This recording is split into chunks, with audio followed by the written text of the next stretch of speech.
রাজশাহীর তানোর উপজেলার আদিবাসী সম্প্রদায়ের ৮ মাসের অন্তঃসত্ত্বা কাজলী হাসদা। প্রায় ১ কিলোমিটার দূরের একটি পেট্রোল পাম্প থেকে প্রতিদিন ৪ বার ২ কলসি ভরে পানি নিয়ে আনেন বাড়িতে। জীবনের ঝুঁকি থাকলেও নিরুপায় এই অন্তঃসত্ত্বা। আমার ৮ মাস, আমাদের পানিরই কষ্ট। এই যে এখন পেটমেট অবস্থায় যে পানি অনেক দূর থেকে লিয়ে আনতেছি, আমাদের তো কষ্ট। যে পুকুরের পানিও ময়লা, তারপরে চুন টুন ফেলে, তো ওটার জন্য আবার চুলকানি ঘাটা, এটার জন্য আমাদের ছড়াই যাচ্ছে পাড়াতে। আমার হাজবেন্ড একাই এখন ওর মাঠে কাজ করবে না আমাকে পানি আনা সাহায্য করবে। তানোরের মুন্ডুমালা পৌর এলাকার ৩টি গ্রামের অন্তত ২০০টি পরিবারের পানি নিয়ে একই দুর্দশা। কারণ বরেন্দ্র অঞ্চলের মাটির নিচের পানি ফুরিয়ে আসছে, গভীর নলকূপগুলোও অকেজো হয়ে পড়েছে। ফলে খাবার ও গৃহস্থালির কাজে ব্যবহারের জন্য পানি জোগাড় করতে হিমশিম অবস্থা। গোসলের জন্য পুকুরের পানিও ব্যবহারের অনুপযোগী হয়ে পড়েছে। গ্রামবাসীর মাঝে দেখা দিচ্ছে নানা রোগবালাই। পানি ব্যবহার করে আমাদের অসুখ বিসুখ এই ফুরাইছে না।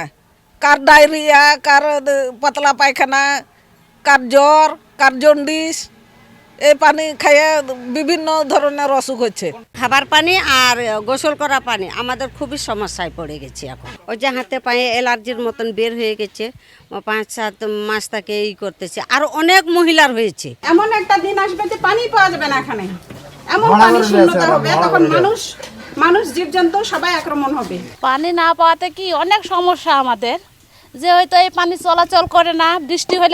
বৃষ্টি হলে যে একটু যায়, তারপরে পানি কম হলে এই পানি ময়লা পানিতেই গোসল করি আমরা। গোসলের পানি তো খাওয়ার পানি যে অল্প, সেজন্য তো আর খাওয়ার পানি দিয়ে গোসল করা যাবে না। সেজন্য ওই যে মাঠের মধ্যে একটা পুকুর আছে, ওই পুকুরে গিয়ে আমরা গোসল করি।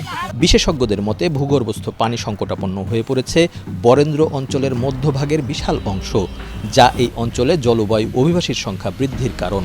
আপনি যদি ড্রিঙ্কিং ওয়াটার যদি না পান কয়েক বছরের মধ্যে, তাহলে এটা মহা বিপর্যয় হয়ে যাবে, কারণ ওই এলাকায় মানুষ থাকতে পারবে না। ওই এলাকায় আমাদের মনে রাখতে হবে প্রচুর আদিবাসী যেগুলো পরিবার আছে তারা কিন্তু বসবাস করে, তাদের এলাকায় ছেড়ে চলে যেতে হবে, যেটা আমরা বলি ক্লাইমেট মাইগ্রেন্ট হিসাবে তারা বিবেচিত হবে। আমরা যে ইনস্ট্রুমেন্টাল সার্ভে করলাম ১৫০০ ফিট আপ টু ১৫০০ ফিট আমরা দেখেছি ওই এলাকায় ওই কাদার লেয়ারই কন্টিনিউ করছে, অর্থাৎ একটা জলাধার পানির আধার ছাড়া কোনো জায়গায় কিছু নাই, যেটা ৯০ ফিট থেকে ১৬০ ফিট হবে। ব্যবস্থাপনাটা আমরা কখনো মাথায় রাখিনি।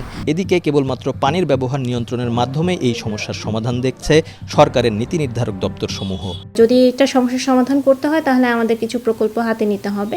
পানি পাওয়ার চেয়ে পানি ব্যবহারটা যদি আমরা কমাতে পারি, তাহলে হচ্ছে পানি যেটা আমরা প্রাপ্য পানি বা যেটা আমরা পাচ্ছি, সেটা দিয়ে আমাদের অনেক সমস্যার সমাধান হওয়ার সুযোগ রয়েছে।